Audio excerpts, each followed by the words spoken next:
Episode में देखा था कि ग्रीड नाटक करते हुए बाकियों को विश्वास दिलाता है कि हर मैजेस्टी ने जाने से पहले 55th फ्लोर को यानी पूरे किंगडम की जिम्मेदारी उसे दे दी है। जो सुनकर एक ब्लैक बनी उसकी बातों पर यकीन नहीं करता और उसे झूठा कहता है, लेकिन तभी हम देखते हैं ग्रीड का एक बंदा उसे वहीं ढेर कर देता है। देख कमांडर लूशियस भी घबरा जाता है।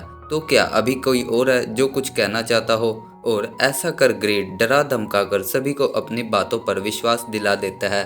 जब सबको मेरी बातों पर विश्वास हो ही गया तो अब मुझे हर हाइनेस की बेटी जो आने वाली हमारी नई हर हाइनेस बनेगी उनसे मिलना है। इधर हम आयोना को देखते हैं जो हर हाइनेस यानी हमारी बुब्बू को लेकर वहां से भाग जाती है।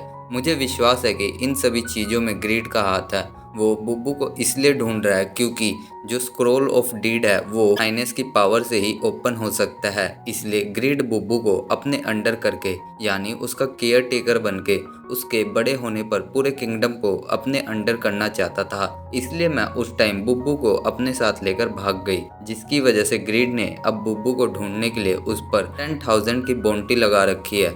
दरअसल बुब्बू अब हर हाइनेस बनने के लिए परफेक्ट एज की हो गई है, इसलिए ग्रीड उसे किसी भी तरह अपने अंडर कर पूरे किंगडम पर कब्जा करना चाहता है। ओह, तो तुम इसी करके सीजन से बुब्बू को मिलाना चाहती थी।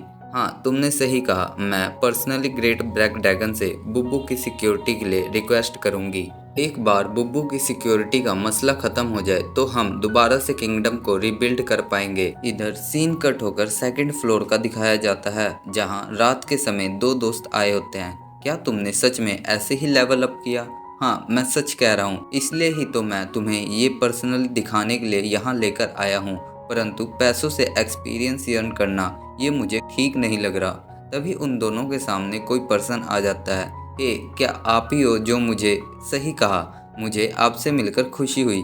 मेरा नाम हैरिसन है, आपका लेवल कोऑर्डिनेटर। ये सुन उसका दोस्त शॉक्ड होता है। क्या लेवल कोऑर्डिनेटर? ऐसा कैसे? ओह यार, हैरान मत हो, देखा मैंने तुम्हें कहा था ना। जिसके बाद वो उन्हें अच्छे से सारी चीजें बताकर फार्म तक ले जाता है। वेलकम टू द गैगल EXP फार्म। इतने बड़े फार्म को देख दोनों शॉक्ड होते हैं। तो क्या मैं सच में इन प्लांट्स को किल कर XP अर्न कर सकता हूँ? Yes you can. हमारे गैगल्स रिसर्चर ने इन प्लांट्स का मास ब्रीड कराने का मेथड डेवलप्ड किया है, जिसकी वजह से आप जितना चाहे इन्हें किल कर XP अर्न कर सकते हैं। इसके बाद वो सैंपल के तौर पर एक प्लांट को किल करता है, जिससे उसको 33 XP मिलते हैं। तो क्या अब हम प्राइस के बारे में डिस्कस करें? जिसके बाद ही हम देखते हैं उन दोनों ने पूरे फार्म को जला दिया होता है। कौन इतनी मेहनत करेगा, बस एक ही बार में इन सबको किल कर लेवल अप कर लेंगे। जहां हमें पता चलता है कि इसके लिए उन्होंने 100 मिलियन यानी $7,000 पे किया होता है। सीन कट होकर 38th फ्लोर का दिखाया जाता है जहां वहीं बहुत सारे एडवेंचरर टीओ का वेट करने के लिए कैंप लगा रहे होते हैं। जहां हम देखते हैं टीओ और एल्का वहां पहुंच जाते हैं। इतने सारे ह्यूमंस को देख जहां एल्का हैरान हो रहा होता है, वहीं ओरन उनके सामने जाने से डर रहा होता है कि तभी टीओ उनको उनके सामने चलने को कहता है। जब टीओ एडवेंचरर के सामने आता है तो सारे खुश हो जाते हैं। तभी आयोना भी ओरन के साथ टीओ के पीछे आ जाता है, जिसे देख तो कई बंदे डर जाते हैं। अब वुल्फ ये यहाँ क्या कर रहा है? इधर एल्का भी उन्हें देखकर गुस्सा हो जाता है कि तभी टीओ उसे डांटता है। आखिर तुम हमारे कस्टमर्स को डरा क्यों रहे हो? सॉरी सर टीओ, मेरा ऐसा कोई इरादा नहीं था। इसके बाद हम देखते हैं टीओ सभी को एल्का से इंट्रोड्यूस ये कहकर कराता है कि ये स्वीट पपी मेरा एम्प्लॉय है, इसलिए इससे डरिए मत।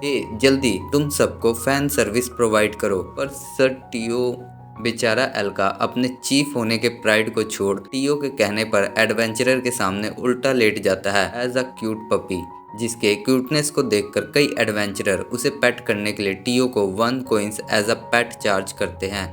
इधर बेचारा एल्का अपने और अपने ट्राइब के प्राइड पर शेम फील कर रहा होता है। इसके बाद टीओ उन सभी को ओरन से भी मिलवाता है और उसे भी ऐसा करने को कहता है, जिससे टीओ को और भी कॉइंस कमाने को मिल जाते हैं। इसके बाद टीओ अपना ऑक्शन स्टार्ट करने को कहता है। जैसे कि आपने देखा कि मेरे पास दो एम्प्लॉय है, इसलिए अब हमारे पास स्टॉक्स और भी ज़्यादा हो गए हैं। आज हम आपके लिए लेवल C के 5000 चेरी टमाटोज और 5000 माइटी स्वीट पोटैटोज लाए हैं और साथ ही 1000 डिटॉक्सिफाई अनियन लीव्स का भी स्टॉक हम लेकर आए हैं। तो चलो ऑक्शन स्टार्ट करते हैं। तो पहले 500 मैजिक चेरी टमाटोज का ऑक्शन स्टार्ट। इसको सुन सभी अपनी अपनी बिड लगाने लगते हैं। 6000, 7000 कॉइंस। इधर हम देखते हैं आयोना और बुब्बू टियो को ऊपर से ऑब्जर्व कर रहे होते हैं। वाओ सर, टियो सचमुच अपने काम में निपुण हैं। ये सुनकर बुब्बू हंसने लगती है। मैंने आपको कभी भी ऐसे किसी की तारीफ करते नहीं देखा।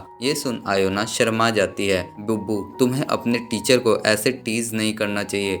जिस पर बुब्बू चुप हो जाती है। इसके बाद आयोना बुब्बू को ब्लैकी के बारे में कहकर उसे भी टीज करने लगती है कि तभी हम देखते हैं मैरिल वहां आ जाती है। हेलो, कैसे हो तुम? मैरिल को देखते ही आयोना गुस्से में उसके पास आ जाती है। आखिर तुम यहाँ क्या कर रही हो? ओह आयोना, इसका मतलब मैं तुम्हें याद हूँ। मैरिल, अगर तुमने सर टियो के साथ कुछ करने की कोशिश की तो तुम देख लेना। ये सुन मैरिल थोड़े एटीट्यूड में बताती है कि अब उसे टियो में कोई इंटरेस्ट नहीं है। मैं तो यहाँ तुम्हारे लिए आई हूँ आयोना।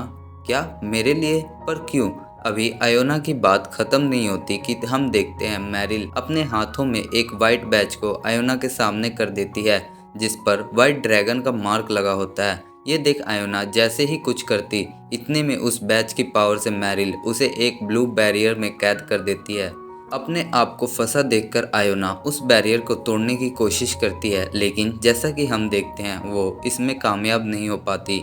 इससे आयोना हैरान होती है, जो देख मैरिल हंसने लगती है। हा हा, तुम अपना मैजिक यहाँ यूज नहीं कर सकती। अब तुम एक ऑर्डिनरी हैमस्टर के अलावा कुछ नहीं हो। तभी वहाँ बुब्बू भी आ जाती है। नहीं, तुम यहाँ मत आओ। इतने में हम देखते हैं ओरेन वहां आ जाता है, जिसके पास भी वही वाइट ड्रैगन का बैच होता है, जिसका यूज कर वह मैरिल को भी मैजिकल बैरियर में कैद कर देते हैं। बुब्बू को अपने कैद में देख दोनों 10,000 कॉइंस के बारे में सोचकर खुश होने लगते हैं। इसके बाद वो उन्हें उठाकर वहां से चले जाते हैं कि तभी उन्हें पीछे से जेरस देख लेती है। इधर जब टियो वहां से गुजरता है तो वो अपने सामने जेरस को देखकर हैरान होता है। जेरस, तुम यहाँ क्या कर रही हो? क्या तुमने मेरे दोस्तों को देखा? वो यहीं कहीं पर थे। जो सुन जायरस बताती है कि उन दोनों को किडनैप कर लिया गया है। जिसके बाद सीन कट होकर 99th फ्लोर का दिखाया जाता है, जहां हम देखते हैं आइलिन दद्दू पर गुस्सा हो रही होती है। आपने ये बात मुझे पहले क्यों नहीं बताई? I hate you grandpa. जिस पर दद्दू बताते हैं कि ये बात बताने की क्या जरूरत है, इसको तो टावर के हिस्ट्री के फर्स्ट चैप्टर में ही नोट कर रखा है। आखिर तुम खुद तो पढ़ाई में ध्यान देती नहीं, सारा दिन बस सोती रहती हो। ये सब सुन आइलिन जिद करने लगती है। अब जो हुआ सो हुआ, लेकिन अब सीजन के होम को कैसे बचाएंगे, जो कुछ टाइम बाद ही कोलैप्स होने वाला है। ये बात सुनकर दद्दू को कुछ नहीं सूझता और वो चुप हो जाते हैं। इधर बे सीजन के पास आता है। डैड, क्या आपका यहाँ के अलावा एक और घर है? जिस पर ब्लैकी बे को बताता है कि वो अंकल सीजन के उस घर की बात कर रहे हैं, जहाँ से वो इस टावर में आए हैं और जहाँ उनके मोम डैड रहते हैं। वैसे सर काइजर, जो आपने डिजास्टर की बात की, आखिर वो किस प्रकार की डिजास्टर होने वाली है?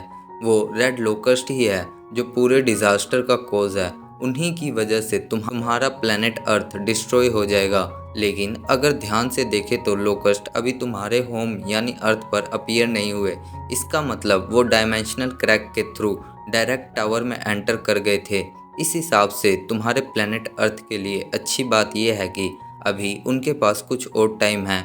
ये सुन सीजन सोच में पड़ जाता है। ह्यूमंस मुश्किल से टावर के 38th फ्लोर तक ही पहुंच पाए, परंतु इधर 67th फ्लोर के मॉन्स्टर्स भी इन लोकस्ट से फाइट कर रहे हैं। वो भी इन्हें डिफीट नहीं कर पा रहे। अगर ऐसे ही चलता रहा तो जब लोकस्ट अर्थ पर इन्वेट कर देंगे, इससे तो हमारे प्लेनेट को डिस्ट्रॉय होने में कुछ टाइम ही लगेगा। तभी आइलिन दद्दू से पूछती है कि क्या ऐसी कोई डायमेंशनल नहीं जिसमें इन लोकस्ट के प्रॉब्लम को ओवरकम किया हो? ओवर थाउजेंड्स ऑफ ईयर हमने कई काउंटलेस डायमेंशन को देखा जो आए और गए। क्या उनमें से कोई भी सरवाइव नहीं कर पाया? जिस पर दद्दू मना कर देते हैं। हम सभी ड्रैगन्स ने इसके बारे में बहुत रिसर्च किया, लेकिन अभी भी हम अनश्योर है कि इस डिज़ास्टर को कैसे रोके। और तो और इतने हजार सालों बाद जाकर आज हम गॉड ऑफ जेनेसिस के फर्स्ट ट्रेस को फाइंड कर पाए। जो सुन आइलिन हताश हो जाती है कि तभी हम देखते हैं सीजन अपनी हिम्मत बांधता हुआ उठता है। नहीं, हम ये कर सकते हैं, हम उन्हें जरूर डिफीट करेंगे। पर तुम ये करोगे कैसे? क्योंकि हमारे इस वर्ल्ड में एक चीज़ है जो और वर्ल्ड में नहीं था, और वो क्या है? वो हूँ मैं, सीज़न द फार्मर, और ये ग्रीन अनियंस जो उन लोकस्ट को किल करने में हमारी हेल्प करेगा। जिसका मतलब ये है कि हमारे पास उन सभी आने वाले डिजास्टर को नलीफाई करने का एक चांस है।